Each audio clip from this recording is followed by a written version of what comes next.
ዛሬ በአዲስ ነገር መጥቼላችኋለሁኝ። አዲስ ነገር፣ አዲስ ተስፋ፣ አዲስ ብርሃን ለሁላችንም የምንማርበት ማለት ነው። እንግዲህ ዛሬ ደግሞ በአዲስ ክፍል የምናየው ነገር ከበደና ርብቃ ፍቅረኛሞች ወይንም ደግሞ ባልና ሚስቶች ነው እየኖሩ በነበረበት ሰዓት እንግዲህ የራሷ ቤተሰቦች የርብቃ ቤተሰቦች እነሱ ሀብቷን፣ ንብረቷን፣ የባሏን ንብረት ያለፋችበትን ሀቋን ትካፈያለሽ እና ከዛ ከባልሽ ጋር ትለያያለሽ ብለዋት አስገድደዋት ከባሏ ጋር እንዳፋቷት ነው። ይሄ ነገር ደግሞ ትክክለኛ እንዳልሆነ የምንኖርበት ህይወት ለራሱ እንደዛ እንደሆነ የምንማርበት ነው።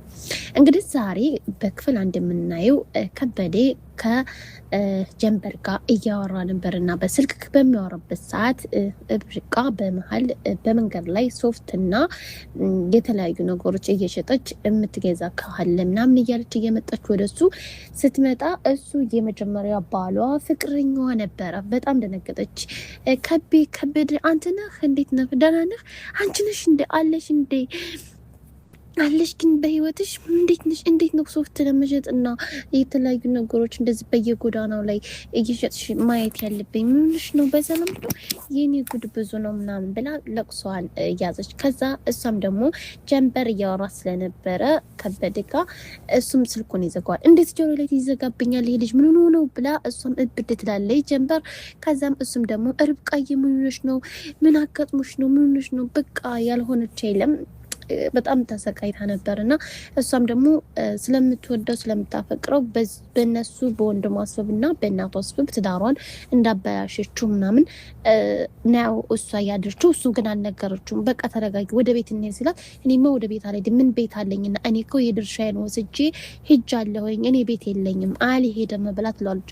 አረ ግድ የለሽም እሺ በይኝ እንሂድ፣ ከዛ የኔ ቆንጆ እንሄድ ምናምን ብሎ አባ ብሎ በግድ ባሳር እሺ ብሎ አሳምኖ ወደ ቤት ይዟት ይሄዳል። ወደ ቤት ይዟት በሄደ ሰዓት እሱም ደግሞ በቃ ግቢ ይላታል። ወንድሙና ጓደኛው ደግሞ በቃ ይሄ ልጅ ዛሬ የት ሄዶ ነው እያሉ ፊሽና ባሩክ ይጨነቃሉ። ሲደውሉለትም አላነሳም ይላሉ። ከዛም ባሩክ በቃ እኔ ልሄድ እሱ ተቀረ ምናምን ይልና ፊሽ ደግሞ በቃ እኔማ ወንድሜን ማየት አለብኝ፣ የት እንደሄደ ማወቅ አለብኝ፣ ቤትም ሄጄ ቢሆን ማጣራት አለብኝ ምናምን ይላል። እንደዛ ይሻላል ነው? አዎ ወደዛ ሂጄ ካገኘሁት ደውዬ እነግርሃለሁ። እሺ በቃ ሄድና ንገረኝ ይለዋል።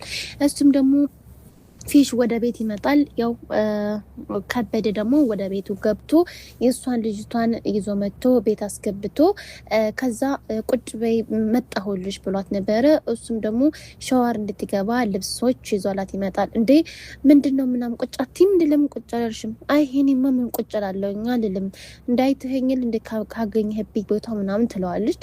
ከዛ እና ታዲያ ምን ችግር አለ? ቤትሽ አይደል? አይ እኔማ ቤቴ አይደለም ቤትሽ ነው አትበለኝ፣ እኔ ድርሻዬን ወስጄ ሄጃለሁ፣ ይሄ ያንተ ቤት ነው እንጂ የኔ ቤት አይደለም ትለዋለች።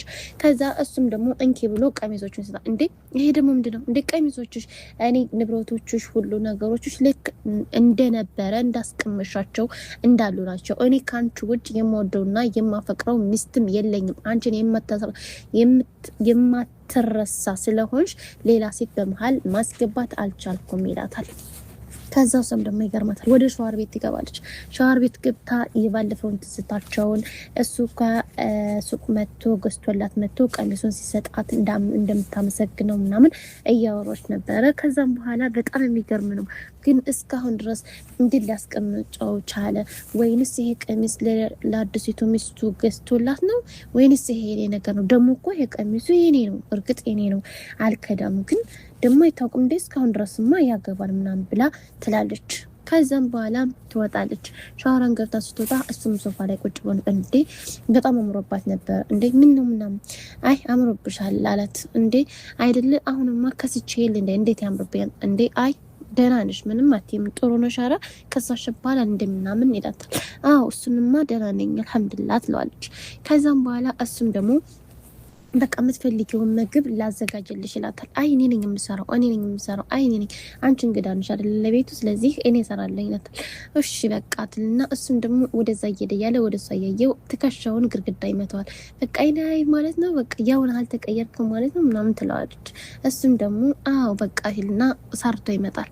እንግዲህ ወንድሙ ደግሞ ስለተጨነቀ ወደሱ ጋር ይመጣና በሩን ሲቆረቆር አልከፍትለት ቴክስትን ሲጽፍለት ወደ ውጭ ይወጣል። በወጣ ሰዓት ምን ነው ስልክ ስልክ ማታነሳው ሲደወል ለምናም ሲለው አይ ምንም አልሆንኩም ይለዋል ፊሽ። እንዴ እና ታዲያ ምን ሆነ ከቤ እንዴ ምን አጋጥሞ ሆነ ምን ሆነ ስንደውል አታነሳ? ምንም አልሆንኩም በቃ እሺ ወደ ቤት እንግባና እናውራ ሲለው አይ ወደ ቤትማ አትገባም ነገ ሄደን እናወራለን። እንዴ ማለት ነገ እናወራለን ማለት በጣም ተጨናነቀ። ከዛም በኋላ እፊቱ ላይ ይዘጋበታል። በቃ ነገ እናገራቸዋለሁ ብሎ ከዛም ወደ ጓደኛው ጋር ይሄድና ወደ ብሩክ ይሄድና እዛ እየተጣ ነበርና ምን ሆኖ ነው እንደዚህ እኮ አለኝ። ወደ ቤት እጄ ሳናግረው ቤት ውስጥ ገብተን እናውራ ስለው አላስወራም እኮ አለን ቢያለ ከበደ ይለዋል። እንዴት ማለት አላስወራም ማለት? እኔ አላቅም እኔ ምን አውቃለሁ ብቻ የደበቀው ነገር አለ ውስጡ ላይ ይለዋል። እንዴት እንደዚህ ልትጨክ እኔ እንጃ አላቅም እንዴት እና ታዲያ ወንድሜ እንደዚህ የሆነ ምናምን ይለዋል። ከዛም እሷም ደግሞ ጀንበር እየደወለች ነበር አላነሳ ይላል። ቴክስትን ጽፋል አላነሳላትም ይላል። ከዛም በስተመጨረሻ በሩክ ከተደውልና ምን ሆኖ ስልክ የማያነሳው ትለዋለች። እንዴ ለኛም አላነሳለን ምን አውቃለሁ ይላል።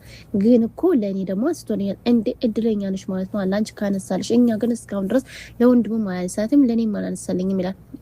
እንዴ እኔ ምን አውቃለሁ። ከዛ ፊሽ በቃ እኔ ወደ ቤት ልሄድ ይለዋል። እማዬ ወደ ውጭ ስለምትሄድ ወደ እሷ ጋር መሄድ አለብኝ ይለዋል። እሱ ለልበት መሄድ አትፈልግም፣ ግን እኔ ደግሞ ወደ እሷ ጋር መሄድ አለብኝ ይላል። እሺ በቃ እንገናኛለን ነገ ይባባሉ። ከተገናኙ በኋላ በቃ እሱን ይሄንን ከበደን ምን ማድረግ እንዳለብን እኔ አላውቅም፣ ብቻ አላውቅም እንሄድ በቃ ወደ ቤት ይለዋል። ከዛም ተያይዘው ይሄዳሉ። በተያይዘው በሄዱ ሰዓት ሁለታቸውም ይሄዳሉ ፊሽና ባሩክ ማለት ነው። ከሄዱ በኋላ በሩን ቆረቆር ይከፍትላቸዋል እና ምን ሆነ ምናምን ይሉታል። እንዴ ቴክስት ጻፈልኝ ሲደውል ለምን አተነሳም? ደህና ነኝ አልኳቸው አይደለ? እሺ በቃ ወደ ውስጥ ገብተን እናውራ። እንዴ ውስጥ አትገቡም አልኳቸው አይደለ? በቃ ሌላ ጊዜ ነገ እናወራለን እዛ ውጭ ላይ ይላቸው። እንዴ ምን ሆነ ነው አንተ ልጅ ችግር አለብህ እንዴ? ይሆን ያከተመ ነገር አለ እንዴ? ምንም ያከተመ ነገር የለም። በቃ አልፈልግም አልኳቸው አይደል? ቁርስ እንብላሽ አብረን አልበላም አልኳቸው አይደል? እንዴ በቃ እነሱም ተጨናነቁ ከምነገር። ከዛም እሷም ደግሞ ጀንበር መልሳ ደወለች። ሲደውላት አነሳች። እያወራች እያለ ለምንድነው ስልክ ማተነሳው? ለምንድነው እየደወልኩልህ ዝም የምትለኝ ምናምን ትለዋለች። እንዴ ማለት ዮሐንስ ሰው ልጅ አይደል እንዴ? ከዛ እንግዲህ ብርቃዬ እኔ ቆንጆ እንዴት ተጣራዋለች ከቤ ብላ ተጣራዋለች። እንዴ የዚህ ድምጥ ብሎ ዝግት ያደርገዋል። ከዛም በኋላ ተዘጋው በኋላ ምን ነው ይላታል። እንዴት ይሄን ፎቶግራፍ እስካሁን ድረስ መኝታ ቤት ታስቀምጣለህ? ሆን ብለህ ነው አይደል ያስቀምጠው? እንዴ ምን ሆነሻል እንዴ? እንዴት ያንቺ ቤት እኮ ነው ቤትሽ እኮ ነው እንደነበረ ነው ሁሉም ነገር የተቀመጠው። እንዴት እስካሁን ድረስ ልታስቀምጠው ቻልክ ምናምን? እንዴ በቃ ሆነ እና ታዲያ የት ሊሄድ ፈለግሽ ደግሞ? ፎቶግራፉም ሆነ ቤቴም ሆነ እንደነበረ ነው ይላታል። ከዛም በኋላ ወጥቶ ይሄዳል። እሷ መንገዳ ክላስ ተኛለሁ አለት። እሷም ደግሞ መኝታ ክላሳቸው ተኛች። ከተኛ በኋላ ስትነሳ በቃ ከቤ ማለት እኔ ከልጆቹ እሱ ይወደኛል ይሄን ሁሉ ነገር እስካሁን ድረስ እንኳን ለራሱ አልጣለውም ብላ ትላለች። ወይኔ አንዳንድ ጊዜ ቤተሰብ በትዳር ውስጥ ሲገባ በጣም ያስጠላልና ከዛም ሁለታቸውም ተገናኝተው ቁጭ ብለው ካወሉ በኋላ በቃ እሺ ትነግሪኛለሽ ሁሉንም ነገር?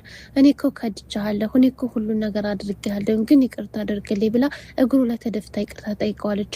እንደ ይቅርታ እንደዚህ ተደፍተሽ እንድትይኝ አልፈልግም ይላታል። አይ ቢሆንም እኔ ይቅርታ ካላደረግልኝ ከዚች ምንም ንቅንቅ አልልም ይላል። እሺ ይቅርታ አድርገሽ ይቅርታ እንድልሻል ለምትፈልጊ ይቅርታ አድርገሽ እሺ ምንድነው ምክንያቱ ይላታል። ከዛ ወንድሟ እንዳስገድዳትና ያለውን ንብረቱን ተካፍላ ከሱ ጋር እንድትለያይ ነው የፈለገው። እንዴ ማለት በፍጹም ወንድምሽማ እንደዚህ ነገር ሊያደርግ አይችልም ይላል። መስሎ ሆነው እንጂ እሱ ወደ ካፌ ቤት ሄደን ያለውን ንብረቱን አልፈልግም ብለሽ ገንዘብ ነው ፈልገው ብለሽ ውጭ ብሎኛ ትለዋለች። እንዴት እንደዚህ ልጅ አለ? እኔም እኮ ያለኝ እኮ በጣም እንደምወዳቸውና በጣም እንደምንከባከባቸው ነው ቤተሰቦች ይላል። አይ መስሎ ሆነው ላንተ ትለዋለች። ከዛ እሱም ደግሞ እኮ እኔ እኮ አስታርቀኝ እኔ ካለሷ ህይወቴ መቼም አያምርም ብሎ እያለ ነበረ ብዬው ነበር ይላል። ከዛ ይመጣና እሱ ደግሞ መላኩ እሷ እባክህ የምትፈልገው ገንዘብ እንጂ ሌላ ነገር አትፈልግም፣ የለኝ ንብረቴን ይስጠኝ ነው የምትለው።